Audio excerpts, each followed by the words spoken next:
এ যেন এক প্রবল ঢেউয়ের মতো তুরস্ক থেকে বাংলাদেশে আসতে শুরু করেছে আধুনিক সামরিক সরঞ্জাম।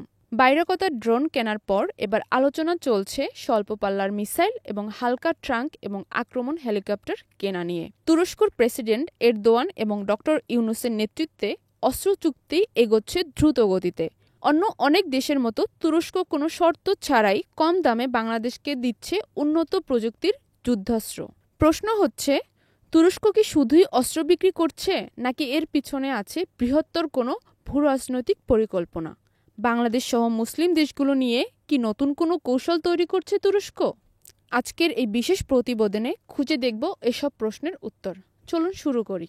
বাংলাদেশ তুরস্ক সামরিক সম্পর্ক নতুন উচ্চতায় পৌঁছেছে।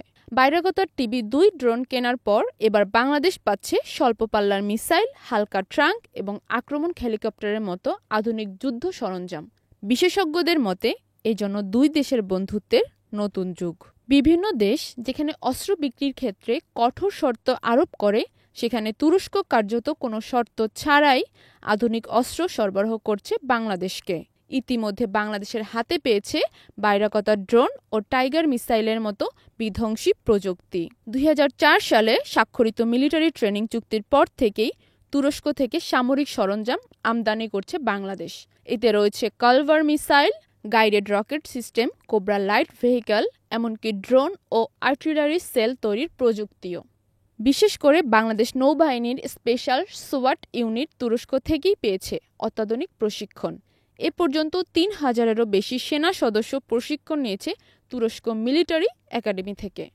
TRG-300 নামে মিসাইল সিস্টেম বাংলাদেশে ইতিমধ্যে মোতায়েন হয়েছে। এটি ৩০০ কিলোমিটার দূরত্বে আঘাত হানতে সক্ষম।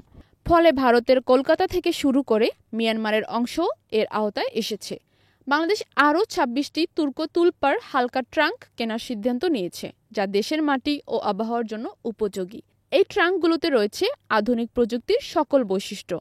তুরস্ক এমনকি বাংলাদেশে যৌথভাবে অস্ত্র কারখানা স্থাপনেও আগ্রহী। এটা ইঙ্গিত দিচ্ছে বাংলাদেশের সামরিক খাত নিয়ে তুরস্ক বড় কোনো পরিকল্পনা করেছে।